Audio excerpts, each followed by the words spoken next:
Hello everyone, welcome back to my channel. আবারও একটি নতুন পর্বতে আপনাদের অনেক অনেক ওয়েলকাম। আজকের পর্বতে থাকছে একটি বিকেলের স্ন্যাক্স রেসিপি সিঙ্গারা। এই সিঙ্গারা আমরা প্রত্যেকেই বানাতে পারি, তবে আমি যেভাবে বানিয়েছি আজকে সেইভাবেই শেয়ার করেছি। এই বৃষ্টি ভেজা দিনের সাথে সন্ধেবেলার বিকেলে চায়ের সাথে এই রকম গরম গরম সিঙ্গারা থাকলে আর তো কোনো কথাই নেই। তাহলে ঝটফট তোমরাও এইভাবে করে সিঙ্গারাটা বানিয়ে ফেলো। তাহলে চলো দেখে নেওয়া যাক আমি এই সিঙ্গারাগুলো কিভাবে বানিয়েছি। সিঙ্গারা বানানোর জন্য এখানে আলুগুলোকে আগের থেকেই কেটে নিয়েছি এবং কেটে জল দিয়ে খুব ভালো করে পরিষ্কার করে ধুয়ে নিয়েছি। দেখতেই পাচ্ছেন এইরকম করে আলুগুলোকে এক মাপের করে কেটে নিয়েছি। এইবার এইদিকে কড়াইয়ের মধ্যে দিয়ে দিচ্ছি তেল। তেল গরম হয়ে আসলেই তাতে দিয়ে দিচ্ছি পাঁচফোড়ন আর দিয়ে দিচ্ছি আদা কাঁচা লঙ্কা বাটা। এবার আদা কাঁচা লঙ্কাটাকে ভালো করে একটু নাড়িয়ে নিচ্ছি। আদা কাঁচা লঙ্কা ভালো করে একটু কষে গেলেই তাতে দিয়ে দেব কেটে রাখা আলুগুলো। খুব ভালো করে এবার নাড়াচাড়া করে নিচ্ছি। এবার এতে দিয়ে দিচ্ছি পরিমাণ মতো লবণ এবং পরিমাণ মতো হলুদ গুঁড়ো। সব কিছুকে ভালো করে একটু নাড়িয়ে নিচ্ছি।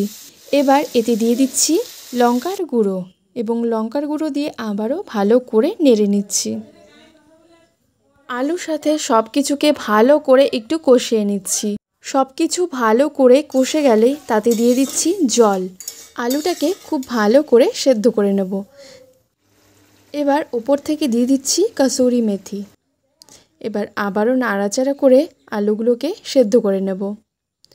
আলু খুব ভালো করে সেদ্ধ হয়ে গেলেই আলুর এই সবজিটাকে একটু মাখা মাখা করে নিচ্ছি। সিঙ্গারার সবজিগুলো যেইভাবে তৈরি হয় সেইভাবেই তৈরি করে নিয়েছি। আবারও অন্যদিকে আরেকটা বোলের মধ্যে নিয়ে নিয়েছি ময়দা। তাতে দিয়ে দিচ্ছি সামান্য একটু লবণ আর জোয়ান। এবার দিয়ে দিচ্ছি এতে রিফাইন্ড অয়েল।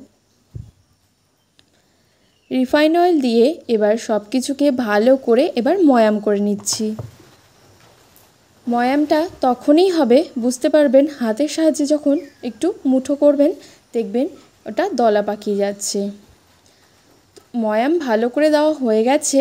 এবার এতে অল্প অল্প করে জল দিয়ে একটা মিডিয়াম ডো তৈরি করে নিয়েছি। মিডিয়াম ডোয়ে হাফ অংশটা এবার একটা থালার মধ্যে নিয়েছি। এর মধ্যে থেকে ছোট ছোট করে লেচি করে নিচ্ছি।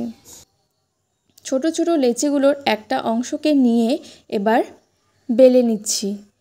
ঠিক যেমনটা রুটির জন্য আমরা বেলে নেই ঠিক সেইভাবে এই রুটিটাকেও বেলে নিচ্ছি। খুব ভালো করে বেলে নেওয়া হয়ে গেছে। এবার একটা ছুরির সাহায্যে একটা রুটিকেই 4 ভাগ করে নিচ্ছি।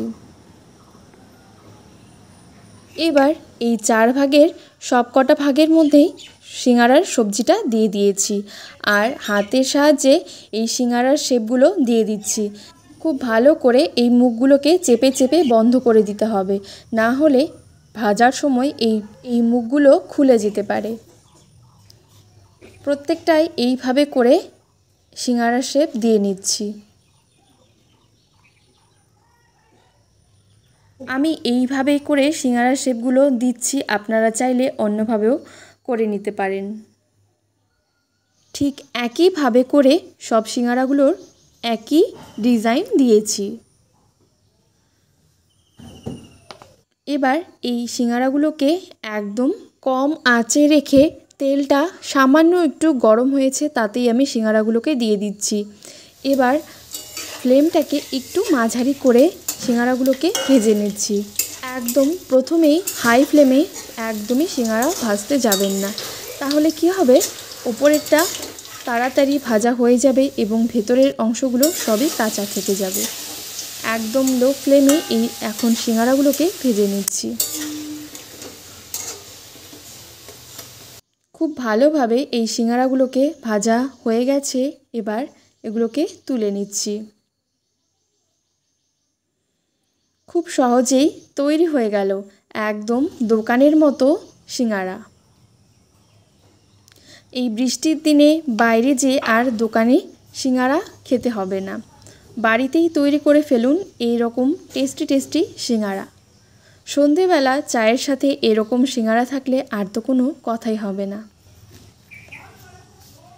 যতটা দেখতে সুন্দর হয়েছে তার থেকেও খেতে আরও বেশি মুচমুচে এবং টেস্টি। আর এখানে এই সিঙ্গারাটা এতটাই ক্রিস্পি হয়েছে যে হাত দেওয়া মাত্রই ভেঙে যাচ্ছে। এই রকম গরম গরম সিঙ্গারা আপনারাও উপভোগ করুন এই বৃষ্টি ভেজা দিনের সাথে। তো আশা করি আমার আজকের এই ছোট্ট রেসিপিটি আপনাদের ভালো লেগেছে। ভালো লেগে থাকলে অবশ্যই লাইক শেয়ার করবেন এবং চ্যানেলটিকে সাবস্ক্রাইব করে রাখবেন। সবাই ভালো থাকবেন, সুস্থ থাকবেন। আবারও আসবো নতুন কোনো রেসিপি নিয়ে। ধন্যবাদ।